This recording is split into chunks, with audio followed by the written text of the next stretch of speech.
There are deaths that carve themselves into legend, and then there are deaths that bury the legend beneath damp soil and the sour smell of truth. And the death of Henry I belongs entirely to the latter. A death that arrived without the thunder of a battlefield, without the circle of loyal knights keeping vigil, but instead with the low, guttural groan of a body rotting from the inside, leaving behind a kingdom unsure whether it should mourn him with tears or cover its face in embarrassment at the stench he left behind. And it is in this contradiction that the story begins, unspooling slowly, like darkness pressing against the door of a chamber no one wishes to enter, because the air inside carries the weight of decay that crawls into the cracks of every breath. In life, Henry I was the kind of man whose presence crushed the sound out of a hall even before he spoke. A king born not to inherit, but to take the Phryem, moving through the world with a cold, measured intellect that counted every advantage, every risk, every shadow cast by the people around him. And he ruled with an efficiency so sharp that it unsettled even those who admired him. Not a warrior king known for heroic charges, but a blade hidden beneath a sleeve, always knowing the precise moment to strike or to step back, leaving behind only whispers about how he somehow always stayed 3 steps ahead of everyone else. Yet when the story of his final days is told, when the last moments of his life are peeled back like diseased flesh, the disbelief becomes almost painful, because no one can quite reconcile the image of a man who once controlled 2 realms with the reality of his dying body, collapsing in filth like a common sufferer abandoned in the gutter.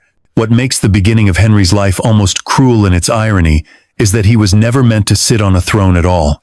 He was the overlooked son, the one given no lands by his father William the Conqueror, armed only with a purse of silver, an education sharper than any sword, and a nickname that mocked more than it honored. The scholar prince with nothing to rule. Yet it was precisely this strange mixture of opportunity and insult that fed a hunger inside him, a silent persistence that grew like roots under stone, a desire to prove he did not need a crown bestowed upon him, because he would take it by force of mind and ruthless precision.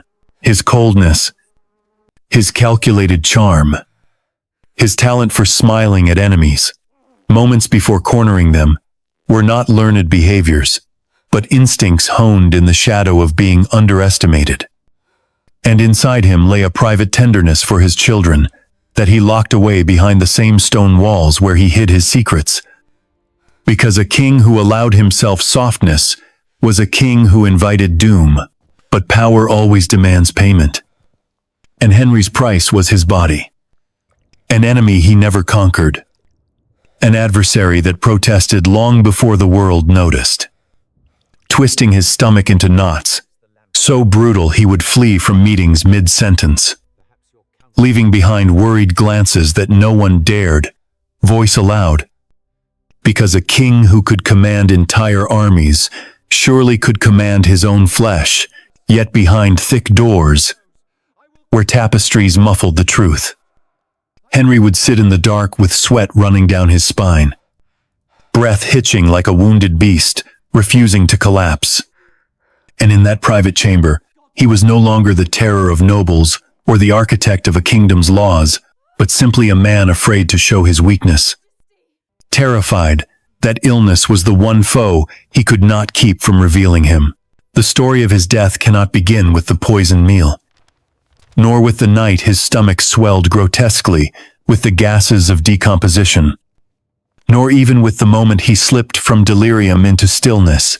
It must begin earlier, with the quiet realization that the king, who spent his life controlling every detail of his realm, could not control the slow rot blooming inside him. A rot unseen, untouched, crawling forward day by day like a crack, creeping across a stone vault. Silent, patient, destined to shatter the entire structure with a single final push. And it is this inevitability, this quiet betrayal of flesh, that forms the true prologue to his end. And when the story finally tilts toward his last days, what emerges is the unbearable loneliness of power, because the same nobles who once knelt before him began to avoid him as the smell of illness seeped beneath his doorway. The same courtiers who praised his brilliance now whispered behind gloved hands at the sound of his suffering. And even those who once feared his wrath recoiled at the sight of him fading beneath fever and filth. In this silence, we witness a truth history so often tries to soften. The deaths of the mighty are frequently the most pitiful, stripped of grandeur, revealing the fragile human beneath the crown. And for Henry I, the reflection was not just cracked, it was shattered, scattering sharp fragments that showed not only the corruption of his flesh, but also the fragility of the glory he gripped so tightly. Thus, the opening of this tale is not merely an introduction to a grotesque death. It is a doorway into the collapse of an image, a whispered reminder that even the strongest cannot outrun the darkness, rising quietly inside their own bodies. A darkness that crept through Henry's belly long before he noticed, persistent and patient until it finally consumed everything he once commanded, leaving only one lingering question hanging like cold breath in the night: if even a king can rot while still alive, then what hope does any of us truly have? There is a strange shape to the early years of Henry I, a kind of quiet darkness that doesn't roar like the destinies of kings usually do, but instead curls itself around him like a breath that refuses to be heard. Because while his brothers Robert and William Rufus were granted lands, armies, and the weight of expectation, Henry was given little more than a scholar's education, a purse of silver, and the unspoken assumption that he would live orbiting the power of others rather than holding any of his own. And it was in this absence of destiny that something sharper, colder, and far more enduring began to take root inside him. As if the universe had forgotten to give him a crown, and he decided he would carve one out of the world with his bare hands if he had to. People like to imagine kings as fiery figures forged by prophecy, but Henry was forged by neglect, by the kind of familial slight that burrows so deeply into a child's bones that it follows him into manhood, whispering in every quiet moment that he must watch more closely, think faster, to measure every risk with painful precision, because no one else would ever hand him anything simply because he bore royal blood. And so he learned very early how to move without noise, how to study every expression in a room, how to read a man's weakness in the way he lifted his cup, or the tremor in a hand he tried to steady. And these small observations would become the weapons that served him more faithfully than any sword. Even as a young man, Henry seemed older than his years, not in the stoic, noble manner that chroniclers love to embellish, but in the haunted way of someone who has seen too clearly how unstable the ground beneath him is. Because while Robert and William lived with the arrogance of inherited power, Henry lived with the constant awareness that every advantage he gained had to be stolen, tricked, or outmaneuvered from those who began their lives several steps ahead. His father's death cemented this division brutally. Robert received Normandy, William Rufus received England, and Henry received nothing but silver and education. And even though history tries to soften this moment with tales of William the Conqueror's affection for his youngest son, the truth lingered beneath it like a bruise. Henry was the child no one expected to matter, the afterthought in a royal lineage built on violence and ambition. And being overlooked is a wound that never quite heals. Even when you eventually sit upon a throne, that wound hardened him, sharpened him, made him patient in a way that frightened even those who admired him. Because patience in the hands of a man who desires power becomes a blade so thin and so cold that no one notices it until they feel the sting of it sliding beneath their ribs. As he grew into adulthood, Henry carried himself like someone who had memorized the architecture of loss and vowed never to taste it again. He studied not only Latin and law and theology, but the quieter disciplines, how money flowed in and out of noble households, how alliances formed and ruptured, how people betrayed each other for power or for fear or for the illusion of security. And this knowledge became the map he followed long before he claimed a crown. He watched his brothers argue, squander, and flaunt their inheritances, while he absorbed every lesson, like a man collecting weapons for a war that no one else believed would ever come. Henry's mind was his fortress, and he fortified it so completely that by the time fate opened the first crack of opportunity, he moved through it like water, finding the shortest path through stone. Silently, swiftly, unstoppable. And yet inside the fortress, beneath the walls of calculation and ambition, lived a quieter, more human truth. Henry desired not just power, but legitimacy, a kind of emotional vindication that could rewrite the humiliation of his youth.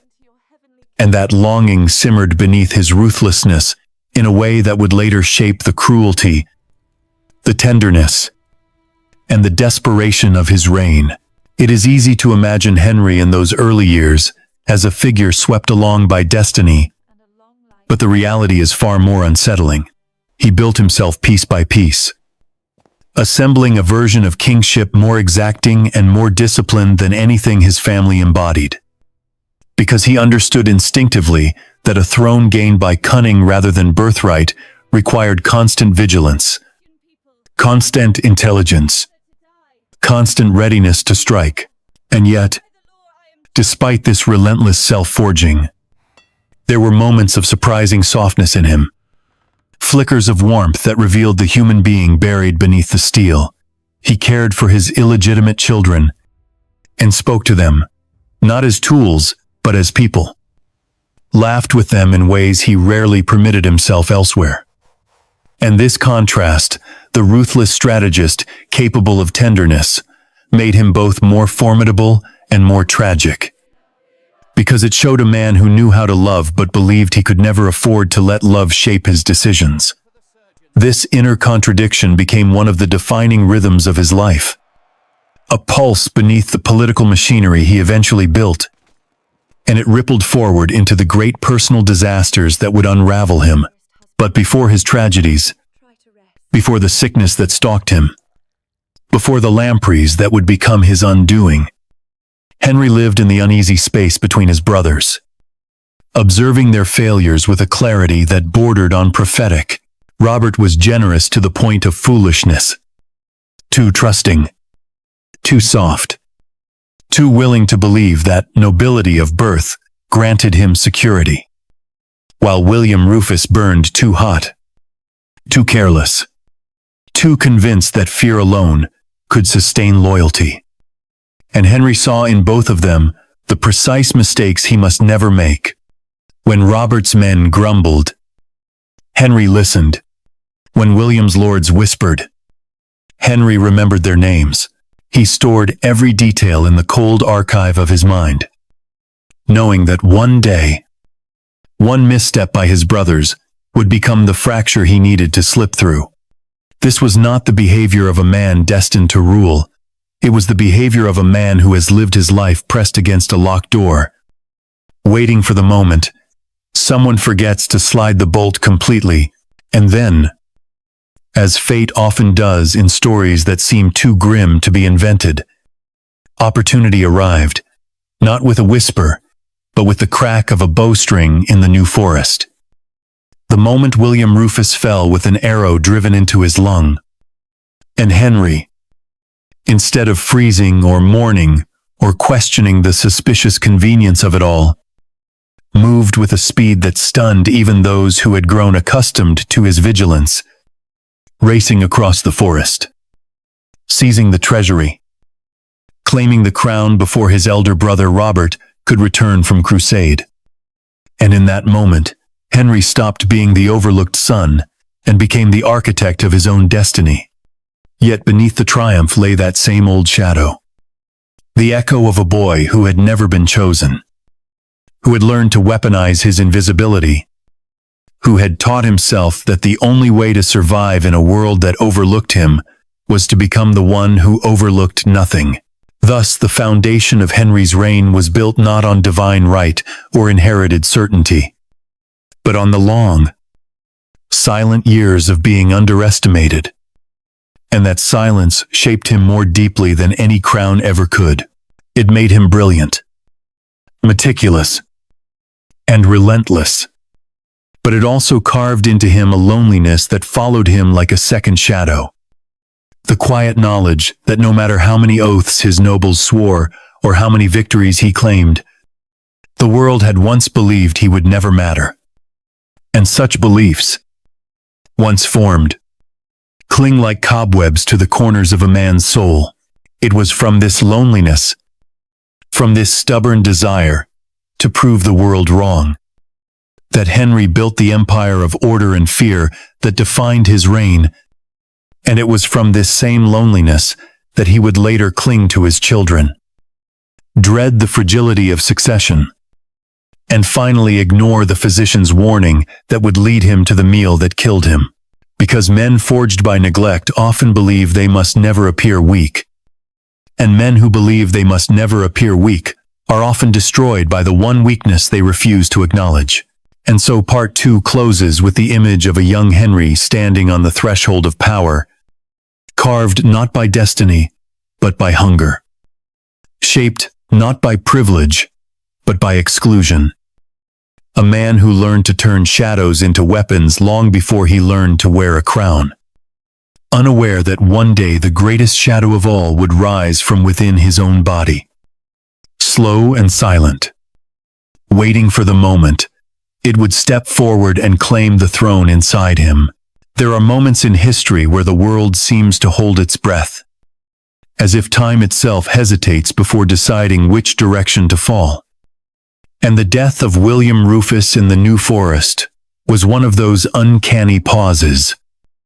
A single arrow cutting through the air with a sound no one quite remembered later, striking the king in the chest and sending him collapsing into the bracken. And while the men around him froze in shock, debating whether it was accident or murder or divine judgment, Henry did not freeze at all. Because where others saw chaos, Henry saw only an open doorway, wide enough for one man to pass through before it swung shut again forever. He understood instantly that power never waited for explanations. And so he moved with a ferocity so controlled that it frightened even those who admired his discipline. Racing through the forest as if propelled by something older and darker than ambition itself. And in that moment, the overlooked son became the hunter, seizing the treasury at Winchester before word had even reached half the nobles, and positioning himself before the Archbishop at Westminster with such speed that some wondered whether he had anticipated this death long before the arrow ever left the bow. The chroniclers would later try to soften the edges of this story, dressing it in piety or necessity or the inevitability of political fate. But beneath the parchment and ink lies a sharper reality. Henry had waited his entire life for this fracture, for this unwatched moment when the great machinery of kingship stuttered for just long enough to let a single man slip his hand into its gears and turn them in a new direction. Whether he had anything to do with the arrow that killed his brother is a question history continues to whisper about with nervous fascination. But the unease does not come from the possibility of murder so much as from the speed with which Henry acted. A speed that felt less like opportunism and more like a plan sharpened in secret. Like a blade carried for years and drawn at the first flash of danger. His elder brother Robert was still returning from the crusade. Slow, encumbered, trusting in oaths and birthright. and Henry knew that hesitation was death in politics. So he crowned himself before Robert could even touch English soil. And by the time Robert's sails appeared on the horizon, Henry was already king in the eyes of church, treasury, and army. What haunts this moment is not merely the cunning of it, but the silence around it. The way Henry spoke little, smiled rarely, and let the rush of events speak for him. His speed did not shout. It whispered, and men who witnessed it would later say that he moved like someone who feared time itself might betray him, as if he believed the chance could slip away even while he held it. And yet beneath the swiftness was something colder, a calculation honed through years of observing how his brothers trusted too easily or forced too loudly. Because Henry knew that the path to power was not paved with noise, but with precision. And he claimed the crown the same way he lived, by noticing every detail, by anticipating every hesitation in another man's mind, by stepping forward exactly when the world looked the other way. Once crowned, Henry wasted no breath on triumph. He knew his hold was fragile, a crown balanced on quicksand. And so he acted first to seal the breach before it swallowed him, offering concessions to nobles who feared another tyrant like William Rufus, promising reforms to church leaders, weary of royal interference, and aligning himself publicly with justice, order, and stability, even as he worked privately to tighten his grip with the same ruthless efficiency that would define his reign. It was this duality, outward generosity masking inward calculation, that gave Henry an aura unlike any other king of his generation. An aura not of divine appointment, but of human inevitability. As if he had risen not through providence but through an understanding of power so intimate and so unwavering, that resisting him felt as futile as resisting the tide.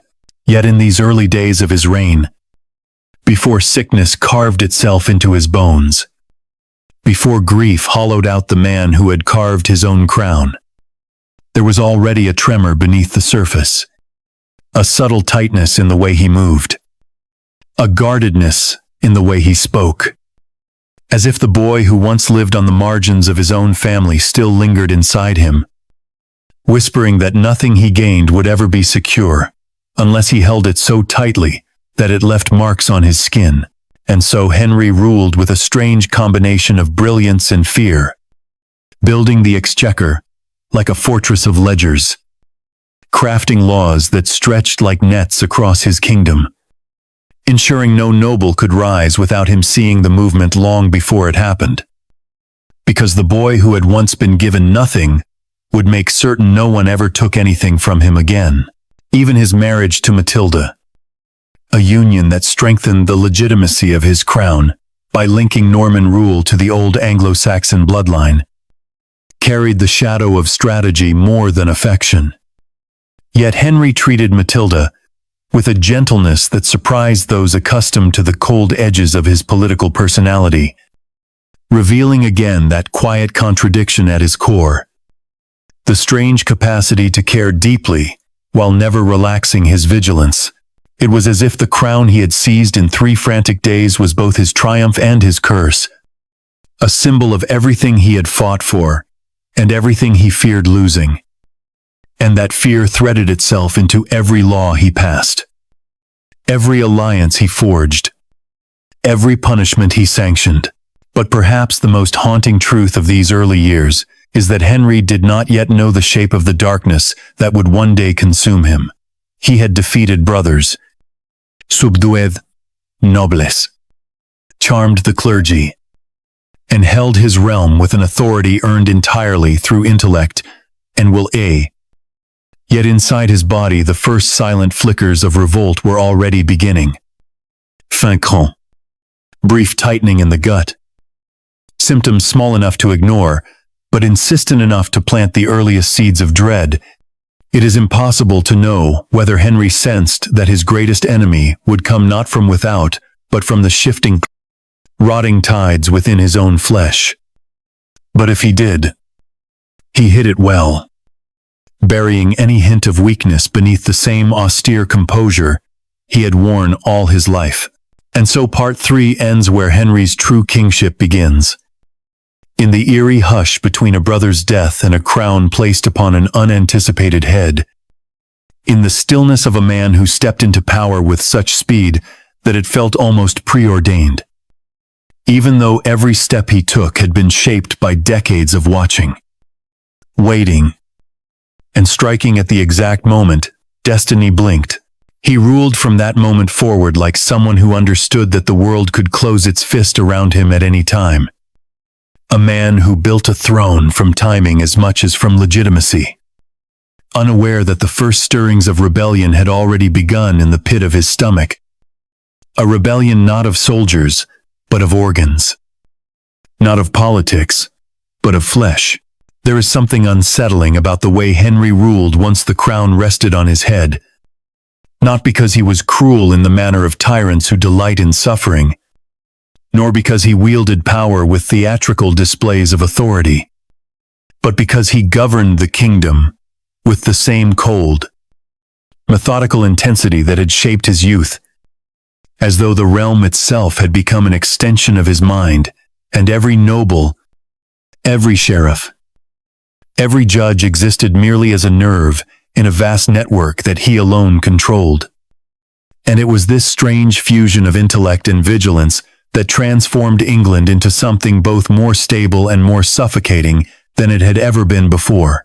To understand Henry's rule is to imagine a mind that never slept, a mind too accustomed to deprivation to ever release its grip, a mind that believed the world was filled with cracks through which power could slip if one did not constantly monitor every creak, every whisper, every ledger line that might hint at disobedience or dissent. And so he created the exchequer, not merely as an innovation of finance, but as an instrument of surveillance, a device through which he could feel, almost physically, the movement of wealth and loyalty throughout his kingdom, as if they were the pulse of his own veins. Men would sit around the great checkered cloth with its counters and marks, believing themselves to be performing the ordinary business of government. But Henry saw something deeper in that table, a kind of living map of obedience, a mirror through which he could observe who dared keep a coin too many, who delayed payment, who misreported grain, who tampered with numbers in the hope that the king's eye would be elsewhere. And nothing delighted him more, not with joy, but with a grim, tight-lipped satisfaction, than the moment an official faltered beneath the weight of his questioning, revealing through trembling fingers and uneven breath the exact point at which loyalty had been replaced by self-interest. Henry understood better than anyone that kingdoms were not lost through rebellion alone, but through the slow rot of unchecked corruption, the quiet thefts that eroded authority from within. And so, he hunted such rot with the same vigilance with which he had once hunted opportunity, sealing every crack he found, punishing every deviation, until nobles learned to fear not his armies but his accounting. Yet Henry's precision extended far beyond money, because law itself became another instrument through which he pressed his authority into every remote corner of the realm, sending out traveling judges who carried the king's justice like a lantern into the fog, illuminating disputes that had once been settled by local lords with biases and grudges woven into every decision, and replacing them with a colder, more distant form of order that owed its allegiance only to the crown. It was a brilliant system, efficient and innovative. And yet beneath its surface lurked the same isolation that had shaped Henry's life. Because by dismantling the old local powers and binding the country through his own legal structure, he was not merely improving the kingdom, he was ensuring that no one but him held the threads of authority, weaving the realm into a tapestry whose patterns only he could fully read. Obedience became a kind of national rhythm, steady, predictable, and absolute. and the nobles chafed beneath it, even as they benefited from the stability, resenting the way Henry demanded not loyalty, but submission, and the way he made submission feel like a natural state rather than an imposed one. In the quiet corners of his policy, one can see the reflection of his childhood wound, the unspoken fear that anything given could be taken away. And so he built a world in which nothing was given at all. Everything was regulated, recorded, verified, punished or rewarded, with the precision of gears turning in a clock. Even his political marriages had the weight of machinery, calculated to strengthen the fragile roots of his legitimacy by binding Norman and Anglo-Saxon bloodlines, cementing a union not of hearts, but of histories. And yet, those who observed him closely noticed that Henry treated Matilda with a respect that softened the sharpness of his usual demeanor, as though the walls of his vigilance lowered but only slightly in her presence. This softness was rare and fleeting, more like a memory of tenderness than the real thing. But it showed that beneath the structure he built lay a man still capable of warmth, even if that warmth remained tightly guarded and rationed like a precious resource he feared wasting. There were moments when his brilliance verged on something darker, as if the machinery he built began to resemble not merely a government, but a fortress designed to protect him from vulnerabilities no one else could see. Because long before his illness made him vulnerable, Henry behaved as though danger lived inside him rather than outside. He guarded his image with obsessive caution, never permitting fatigue to show, never admitting fear or doubt, never allowing even the faintest hint that his grip on the kingdom might slip. Because to Henry, weakness was a kind of death, and death was a humiliation he refused to imagine. The irony, of course, is that the real danger was not political at all. It was biological, creeping through his gut in ways he could not regulate with law or ledger or fear. And yet in these early years he could still pretend that the small stabs of pain were nothing more than temporary discomfort, fleeting shadows that dissolved beneath the weight of his responsibilities. And so he continued, forging England into something that bore his imprint so clearly that even centuries later, historians recognize it instantly: the administrative king, the bureaucratic architect, the man who took a fractured realm and tightened it until its pieces fused into a single, unyielding body. Yet if one listens closely to the rhythm beneath these accomplishments, there is a faint insisto, the same echo that lived in Henry's childhood, a whisper telling him that nothing he built would last unless he held it with the full force of his will. And this whisper drove him into a relentless cycle of control, improvement, and oversight that kept the kingdom stable while slowly eroding his own sense of humanity. Power had ceased to be a crown. It had become a shield, a device he used to keep the world at bay, to keep suspicion at a distance, to keep even his own family from piercing the veil he draped over his true thoughts. And this self-made isolation became the air he breathed. Thus the kingdom thrived, while the king slowly tightened around himself like a clenched fist. A paradox that history often tries to paint as admirable efficiency, but that in truth had a colder, more tragic shape.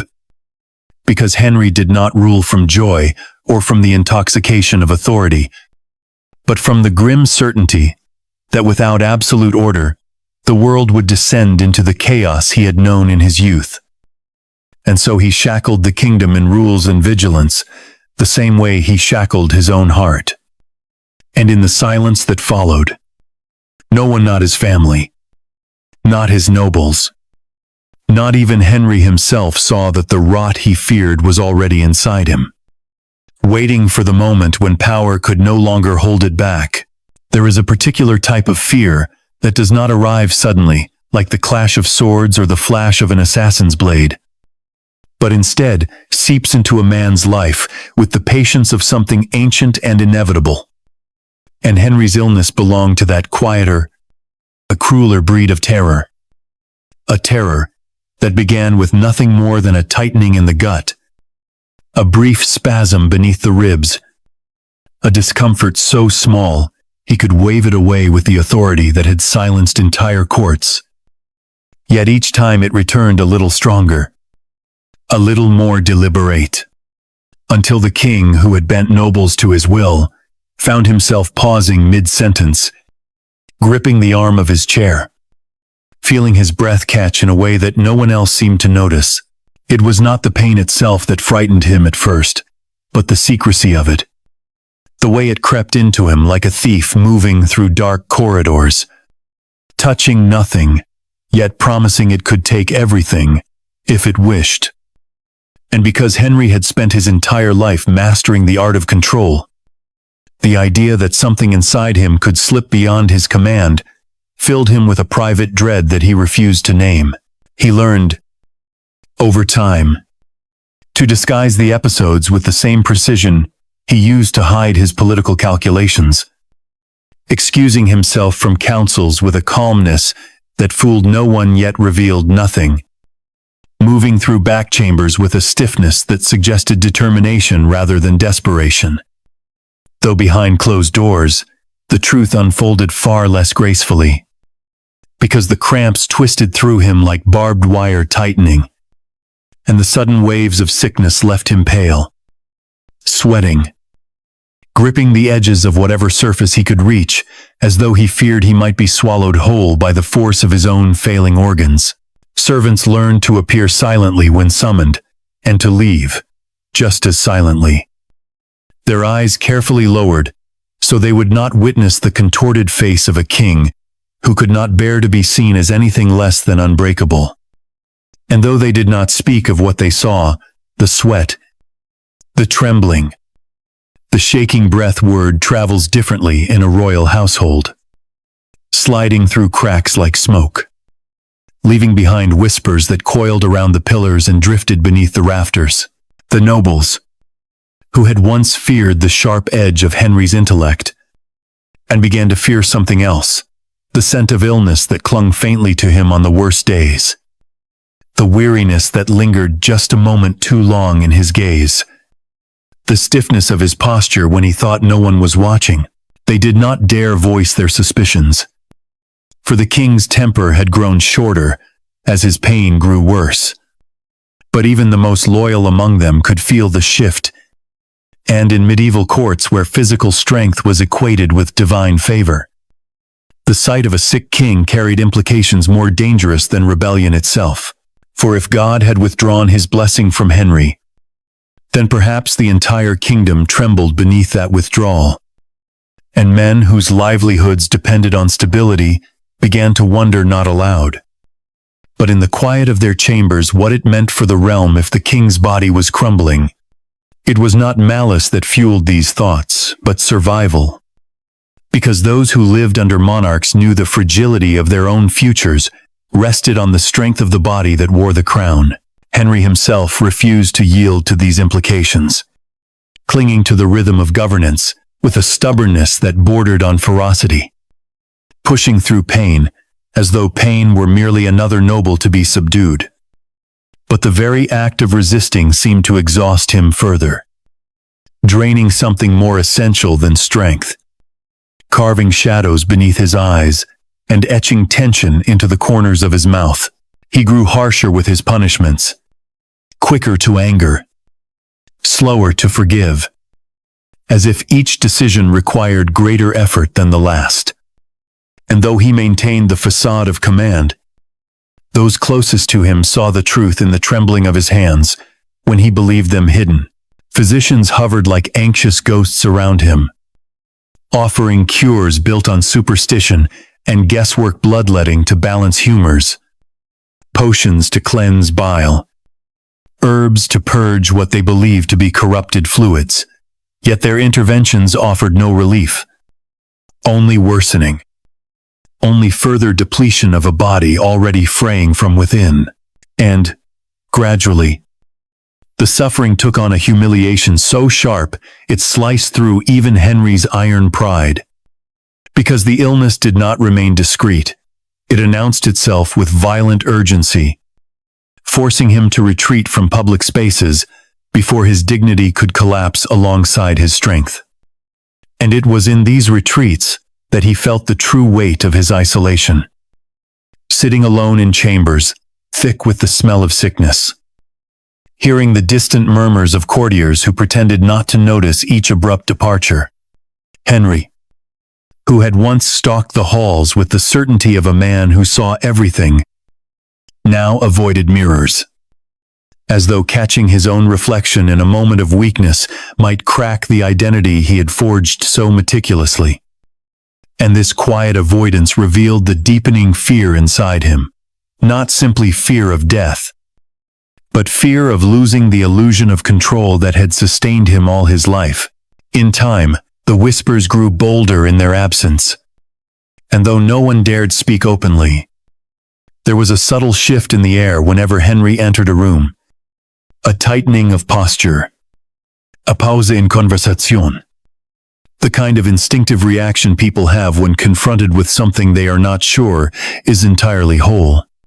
The king tried to meet this shift with the full weight of his old authority. But even authority depends on perception.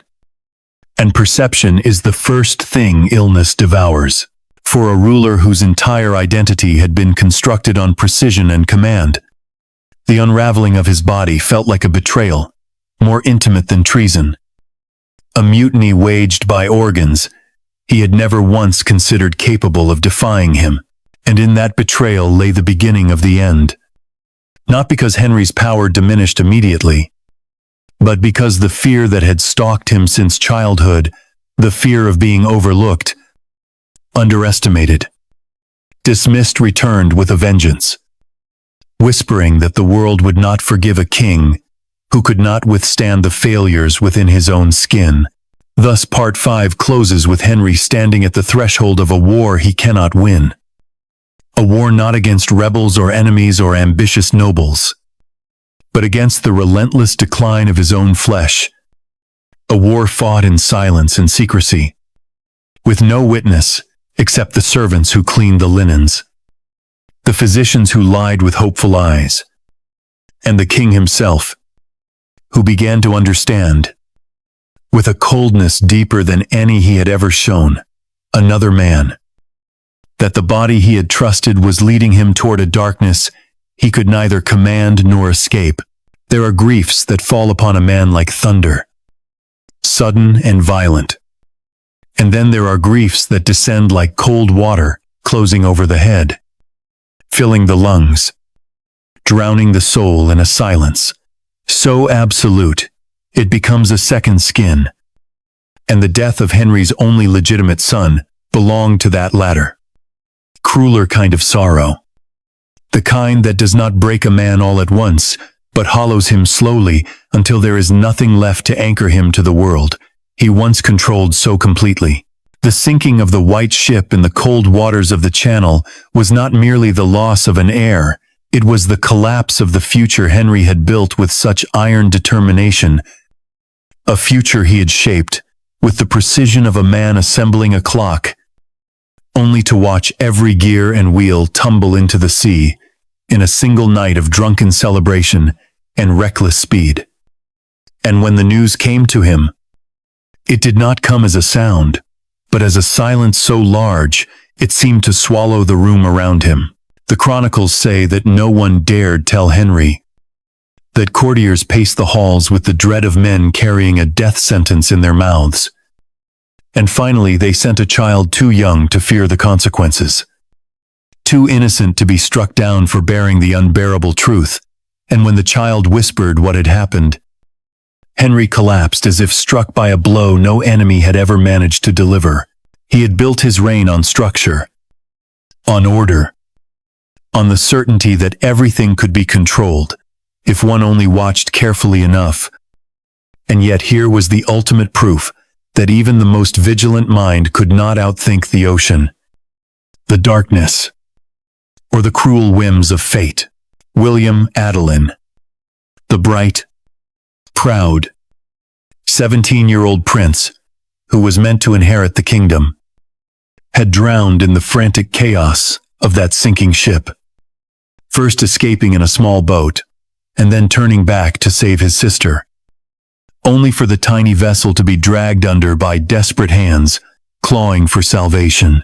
There, in the black water, the future of England was swallowed, and with it went the last piece of Henry's fragile hope that the sacrifices of his life would mean something after his death. From that moment onward, Henry was a changed man, though he hid the transformation beneath the same stern mask he had worn since youth, a mask that now cracked at the edges in ways only those closest to him could perceive. He withdrew not from governance, but from joy, as though any warmth inside him had been extinguished by the cold seawater that claimed his son. The man who had once laughed quietly with his children, who had shown small, private affections in the shadowed corners of the palace, now carried himself like someone walking through a world drained of color, moving not with purpose, but with an exhaustion that no amount of sleep could cure. Chroniclers say he never smiled again. And whether that is literal or merely poetic, it captures the truth of his spirit, a spirit not broken dramatically, but eroded steadily. Like a cliff face, battered by waves too relentless to resist. In the wake of the disaster, Henry threw himself into securing the succession with a desperation that bordered on obsession. For he knew that without William, there was no stable future for the kingdom. And stability was the foundation upon which he had built every achievement of his reign.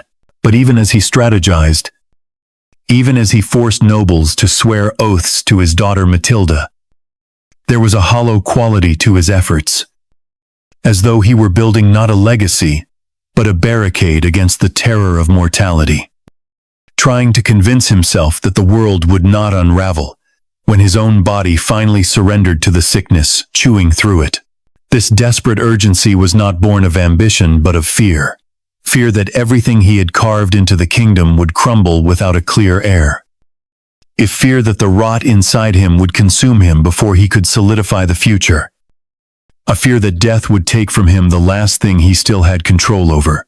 And yet, even as he forced his nobles to bend to his will, even as he married his daughter into alliances designed to bolster her claim, Henry could not escape the shadow of the white ship, because every reminder of lineage, every discussion of heirs, every oath sworn to Matilda, carried the echo of the prince who should have been king. The boy whose absence hung like a ghost at every council table. Loss has a way of reshaping memory, making every room echo with what is missing. And for Henry, that echo never faded. It followed him through the long hallways of his palace, lingered in the corners of his private chambers, whispered to him in the dead hours of the night, when pain from his illness kept him from sleeping. He was a king, surrounded by the machinery of his own brilliance, yet utterly alone within the corridors of his grief. A man whose mind remained sharp, while his heart calcified under the weight of something too heavy to bear. The kingdom, too, felt the tremor of that loss. For the nobles understood the danger of a monarch without a clear male heir. And though they hid their concerns behind courteous bows and carefully chosen words, their eyes betrayed the truth. They feared not only instability, but the slow death of the king, whose pain had carved new hardness into his already severe nature. Henry's grief fused with his distrust. His sickness fused with his fury. And together these forces shaped a ruler more rigid, more unyielding, more isolated than ever before. He tightened laws, scrutinized accounts with even harsher precision, punished any hint of disloyalty with a swiftness that startled even those accustomed to his discipline. And all the while, the illness gnawed at him beneath the armor of his authority, reminding him with every spasm, every wave of weakness, that he was running out of time. Thus, the tragedy of the White Ship was not merely a personal loss, it was the first tolling of a bell that had been silent too long. The sound that signaled the beginning of the king's final descent. A descent made more tragic because he felt it happening and yet could do nothing to stop it. The future had drowned. The present was crumbling in pain. And the past, his past pressed upon him, like a weight that grew heavier with each passing year. Henry continued to rule with the discipline that had always defined him. But the light that once burned in his ambitions had dimmed, leaving behind only the harsh, flickering glow of survival. And from this moment onward, every decision he made, every breath he took, carried the shadow of a ship sinking beneath black waves, dragging his hope, his joy, and the last unbroken piece of his soul down with it. There is a peculiar kind of terror that takes root not when a man is dying, but when he realizes that everything he has built may die with him. And for Henry, this terror began to coil around his life in the years following the loss of his son, tightening gradually with the inevitability of a serpent that knows its prey can no longer outrun it.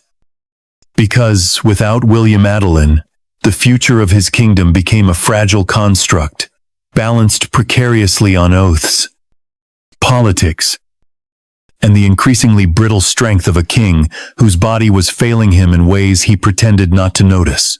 Henry had once believed he could shape destiny with his intellect and his will, bending the world to match the architecture of his own design.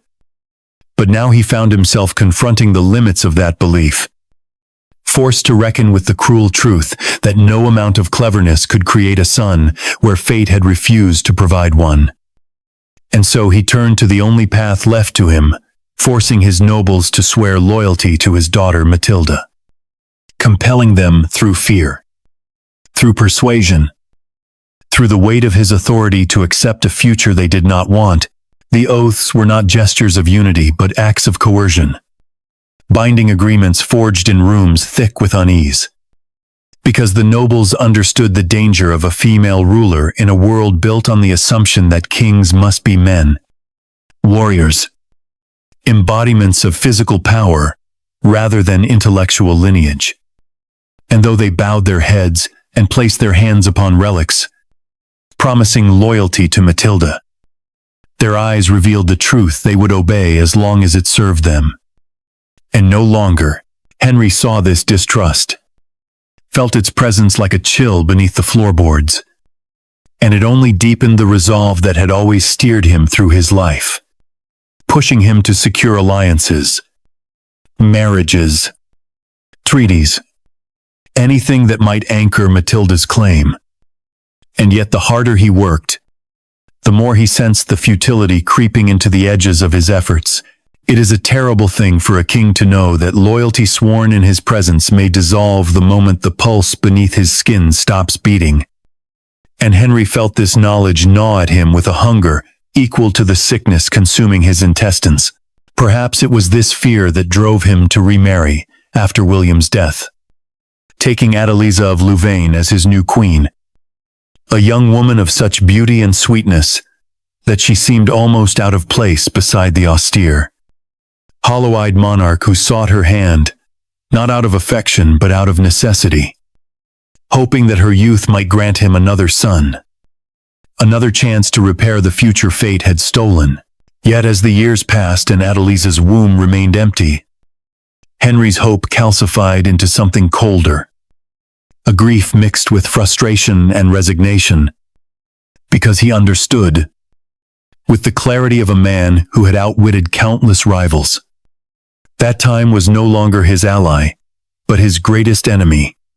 He had spent his life treating time as something he could outrun, outthink, outmaneuver, and now it turned against him, advancing with deliberate cruelty, while his body weakened with every passing month. The sickness that once visited him in sudden episodes had become a constant companion, a shadow moving with him through corridors, a weight pressing behind his ribs, an ache that flared into stabbing pain without warning. And though he never admitted it aloud, Henry knew his body was deteriorating faster than his kingdom could be secured. He grew harsher with his punishments, more relentless in demanding loyalty, as if by tightening his grip on others, he could prevent the loosening of his own flesh. But authority cannot cure disease, and fear cannot coax a dying body back into obedience. His physicians, desperate to preserve the king's life, tortured him with treatments that only worsened his suffering, bloodletting that left him pale and weak, potions that burned through him like acid, purgatives that emptied him of strength more thoroughly than they expelled illness. And Henry endured it all with the stoic silence of a man who believed vulnerability was more dangerous than pain. In these years, the palace grew colder, not in temperature but in spirit, as if the walls themselves sensed the unraveling of the man they had once encased in unshakable authority. Servants tiptoed through halls, terrified of the king's temper, terrified of the possibility of witnessing something they should not, because they had begun to notice the tremor in his hands, the stiffness in his stride, the way he clutched at furniture when he thought himself alone, and the whispers that had once been cautious now carried a note of sorrow. For even those who feared Henry could not help but pity the way he fought to maintain dignity, while his body betrayed him one humiliating detail at a time. It is a strange and terrible thing to watch a king attempt to conceal the slow collapse of his own strength. And those who served him learned to avert their eyes, not out of respect but out of mercy. By the time Henry gathered his nobles once more to renew their oaths to Matilda, the sickness had become so deeply woven into the fabric of his life that it influenced every word he spoke, every decision he made, every breath he took. The nobles could see it too, the gauntness of his cheeks, the exhaustion that no longer hid beneath composure, the edge of desperation in his voice, and though they swore loyalty again, they did so with the quiet confidence of men who knew the king's end was approaching, and that they would not be bound forever by the promises they made to a fading ruler. Henry sensed this shift as clearly as he sensed the pain twisting through his gut, and it filled him with a rage more internal than external, a rage directed as much at himself as at the world, because he had spent his life believing he could shape destiny through sheer force of intellect. Yet the one destiny he needed to secure most desperately now slipped through his fingers like water he could not grasp. Thus Henry entered the final stage of his reign, carrying not only the burden of illness, but the heavier burden of looming legacy, haunted by the knowledge that his daughter's future depended on the strength of a body that was visibly, irrevocably unraveling. The king who had once conquered through cunning now fought battles against time, pain, and the treachery of a nobility who waited like wolves for the moment. The shepherd faltered, and every spasm of his failing stomach, every night spent sweating and shivering in solitude, brought him closer to the realization that he could no longer outrun fate, no longer outmaneuver mortality, no longer command the world to bend around him. And so part 7 closes with the image of Henry standing at the edge of a precipice, his kingdom sprawling beneath him, his legacy trembling in the balance, his body trembling with sickness, and the knowledge settling into his bones like cold air through a cracked window that he had become a king without an heir, and a man running out of time, fighting a war no army could win on his behalf. A war not against rebels or traitors, but against the slow, relentless disintegration of the flesh he once believed he could command forever. There are turning points in a man's life that do not announce themselves with omens or thunder, but instead arrive disguised as ordinary moments, as a simple dish placed on a table, as a familiar indulgence, prepared the way it has always been prepared. And for Henry, the dish that carried his death to him was lamprey slick, oily, serpentine fish, he had loved since youth. A delicacy he refused to abandon, even as age and illness made his stomach a battlefield he no longer controlled.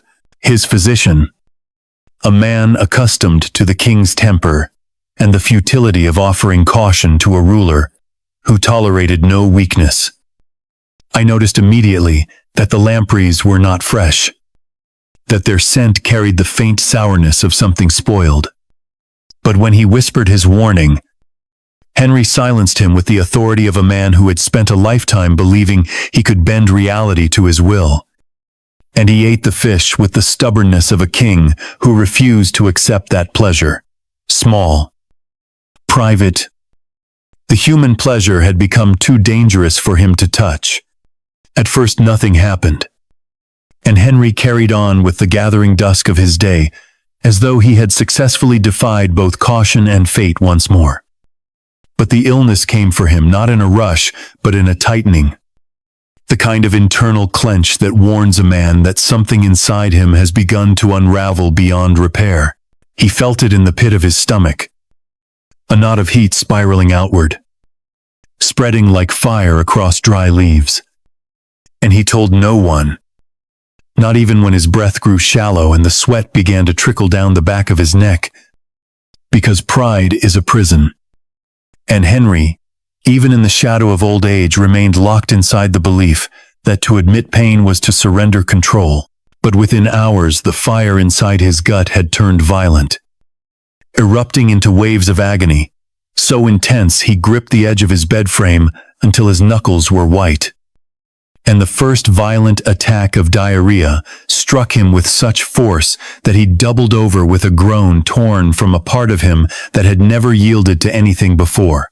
What began then was not an illness, but an unmaking. A slow, excruciating dissolution of the king from the inside out. And those unlucky enough to serve his private chambers soon realized that something far darker than a passing sickness had descended upon him. The diarrhea was relentless, violent, streaked with blood. The odor so unbearable that servants wrapped cloth around their faces before entering the room. Yet still they gagged, their eyes watering as they emptied chamber pots filled faster than they could be carried away. Henry's body, dehydrated and collapsing, began to tremble uncontrollably. And the fever that followed ignited in him a delirium that dragged half-forgotten memories and phantom conversations out of the depths of his mind, leaving him muttering to ghosts, calling out names long dead, pleading with shadows on the walls that flickered in the torchlight, like specters come to claim him. The physicians, bound by the medieval belief that illness must be purged, inflicted treatments that transformed his suffering into torture, bloodletting that drained what little strength he had left, purgatives that forced his body into further convulsions, concoctions of herbs and minerals that burned through him like poison rather than cure, and enemas that introduced infection instead of relief. They believed they were helping, that they were drawing out corrupted humors. But each intervention only accelerated the destruction, deepening the damage to his already failing intestines, until his body became a battlefield on which no part of him remained untouched. The king who had controlled armies, nobles, and entire systems of governance could no longer command his own bowels. And in this humiliating reversal lay a horror more profound than pain, because dignity is the final armor of kings. And Henry's armor was falling away piece by piece, replaced by the raw exposure of a man reduced to the most helpless form of suffering. In the days that followed, his abdomen began to swell, grotesque and taut, distended by the gases of decomposition forming inside him while he was still alive. A living corpse trapped in a body that refused to die quickly enough to spare him from the humiliation of decay. His skin took on a grayish, waxy hue, stretched thin over the swelling beneath, and sores opened along his back and thighs where he lay too weak to move. The stench thickening in the air, until even the bravest courtiers found excuses to stay away. The palace, usually full of footsteps and murmurs, became eerily silent around his chambers, as though the building itself recoiled from the suffering within. And only the lowest servants, the ones who had no power to flee, remained to witness the once great king dissolving in filth, praying silently that the end would come swiftly, though it refused to do so. The nobles, sensing the inevitable, began to drift away under the guise of attending estates or settling disputes. But their absence was cowardice, disguised as duty. Because no one wished to see the king in such a state. No one wanted to remember him as the man gasping in his own stench, delirious and swollen, barely recognizable beneath the ruin of his flesh. Even some of Henry's many illegitimate children, who owed their fortunes to him, visited only briefly, and then retreated with nauseated expressions and trembling hands, leaving behind an emptiness in the chamber that deepened with every passing hour. The king who had built England into a machine of order and obedience now lay abandoned in the most fundamental chaos of the human body. And in that abandonment was the cruel truth. He had spent his life outrunning. That power cannot prevent loneliness. And legacy cannot prevent suffering. And no king, no matter how brilliant or ruthless, is exempt from the simple, devastating humiliation of dying as any other man might. Meanwhile, outside the chamber, a different kind of rotting had begun. One not of flesh but of loyalty. Messages moved through the kingdom, like sparks through dry thorns, reaching ears hungry for opportunity. And while Henry lay dying, barons whispered, factions formed, and ambitions awakened. For the king's agony had announced to the realm that the throne would soon be vacant, and every oath sworn to Matilda began to loosen like damp rope. What was happening in Henry's bowels was mirrored in the kingdom, a slow, corrosive collapse that would spill into the world the moment his last breath left him. Thus, Part 8 ends with a king trapped in a room heavy with the stench of his own decay, abandoned by those who once feared him, attended only by servants who dared not meet his gaze, and surrounded by the quiet, growing certainty that his final days would be remembered not for dignity, not for piety, not for grandeur, but for rot, the rot of a body that failed him, and the rot of a realm preparing to devour itself once he was gone. There comes a moment in every long death when the body seems to give one last, desperate attempt to remain tethered to life. A moment where the breath rattles, the fingers twitch, the eyes flutter open with a terrible, fragile clarity. And Henry reached such a moment in the final hours of his life, lying swollen and fevered in a bed, drenched with the fluids his failing organs could no longer contain, staring at the flickering shadows on the wall, as if they were the final audience to a life that had once been filled with courtiers, scribes, nobles, and children. The room around him reeked of decomposition, an odor so thick and metallic and sour that the servants who tended to him had to cover their faces and force their stomachs into submission every time they crossed the threshold. But Henry was far beyond the shame of it, trapped instead in the delirious terror of a man who understood with sudden and horrifying clarity that he could no longer outrun the collapse of the flesh he once believed was merely a vessel for his unstoppable will. The fever dragged him in and out of consciousness, pulling him through half-formed memories of battlefields and council meetings, of whispered conspiracies and tender moments, of the laughter of his son, who now lay at the bottom of the sea, and of the oaths he had forced into the mouths of nobles, who were even now slipping away like shadows cast by a dying candle. He saw all of it, the tapestry of his life, unraveling thread by thread. And in the rare moments when lucidity pierced through the fog, he understood with cold, Devastating awareness that nothing he had built, no law, no treasury, no alliance, no dynasty had the strength to survive. His death intact. The kingdom outside his chamber stirred with anticipation. Messengers racing through the night toward Normandy and Anjou. Barons murmuring their calculations in guarded tones. And Stephen of Blois quietly preparing to seize the crown the moment Henry's breath came to its final halt. For loyalty had already begun to decay, even more swiftly than the king's body. When death finally came, it came not gently, but with the grotesque inevitability of a body that had been rotting from within for days. A body swollen with gases and poison. A body so damaged that the moment life left it, the last fragile barrier between internal decay and the outside world could no longer hold.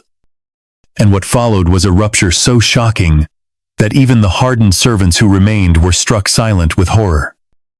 Because Henry's abdomen burst, whether with a sudden gasp of pressure released or a slow tearing, is something no chronicler wished to write plainly, and the stench that filled the room was so overwhelming that several fled gagging into the corridors. Leaving the corpse on the bed in a state no living king should ever have been reduced to, in that single moment. The illusion of kingship, the divine right, the authority, the majesty collapsed completely, leaving behind only the raw truth that a king dies like any other man. And sometimes worse, they could not move him for hours. Not because of reverence, but because no one could bear to approach the body. And when at last the embalmer was brought in, a man compelled by payment rather than loyalty, he insisted on working alone, closing the doors behind him to conceal the horror of what needed to be done. The chronicles do not describe the exact details, perhaps out of mercy or perhaps out of revulsion. But they record that the man emerged pale, trembling, and gasping for clean air, as if the fumes inside the chamber had invaded his lungs and soul, and some say he died shortly thereafter. Unable to recover from the ordeal, the embalming was crude, incomplete, and rushed, for the body continued to decompose at a frightening pace, and when they finally sealed the coffin, they did so quickly, hoping the lid would contain the corruption inside, though it could not contain the truth that now hovered like a curse over the kingdom. The journey to Reading Abbey was a procession not of mourning but of necessity. For the smell of the king's corpse was so unbearable that incense had to be burned continuously around the coffin. Clouds of pungent smoke, swirling through the air in a futile attempt to mask the scent of rot. And villagers who saw the procession approached, with expressions not of sorrow but of fear, stepping back as though the stench were an omen, as though the decay that consumed the king were contagious in ways beyond the physical. By the time the coffin reached Rouen, and then crossed the Channel back to England, the condition of the body was unspeakable, and the monks at Reading Abbey performed the burial rites as quickly as they could, their prayers drifting through the air like wisps of smoke, thin and hurried, eager to lay the king beneath the earth before the corruption above it overcame them. But if the rot of Henry's body was shocking, the rot that consumed the kingdom after his death was far more devastating. For with his passing, the careful machinery he had built began to collapse, each wheel and lever slipping out of alignment as the nobles cast aside their oaths to Matilda and rushed to support Stephen, whose arrival in London was met with opportunistic relief from those who feared the instability a woman's rule might bring. In the days that followed, England fractured, first in whispers and then in open conflict. And soon, the land was plunged into nearly 20 years of civil war, a time remembered simply as the anarchy, a period so filled with chaos, famine, terror, and lawlessness that chroniclers later wrote that Christ and his saints slept. All the order Henry had enforced through discipline and fear dissolved almost instantly.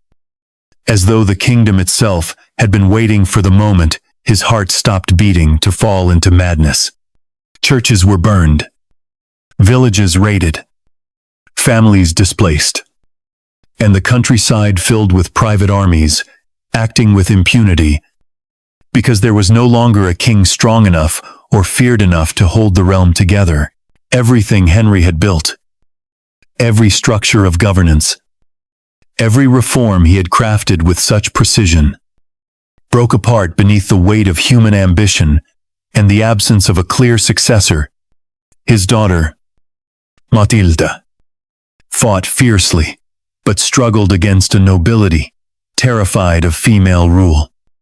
While Stephen's supporters clung to their advantage with desperation, and ordinary people suffered in ways that would echo through generations. Henry's death had not simply ended a reign, it had ended a fragile peace that existed only because he held the kingdom in an iron grip that no one else possessed. And so Henry I, the man who believed he could shape destiny through intellect, through vigilance, through the relentless machinery of governance, became remembered not for the brilliance of his rule, but for the grotesque horror of his end, for the way his body rotted before he died and burst after he did, and for the civil war that erupted in the wake of his passing, a war that revealed the terrible truth he had spent his life, refusing to acknowledge that control is an illusion, that power is temporary, and that even the strongest king cannot command the flesh that cages his soul. His legacy lay buried not only beneath the stones of Reading Abbey, but in the ruins of the kingdom torn apart by his death, proving that the way a king dies can echo louder than the way he lived, that the rot in his body seeped into the land itself, leaving behind a memory as dark and lingering as the stench that once filled the room where a king lay, bursting open on his final night.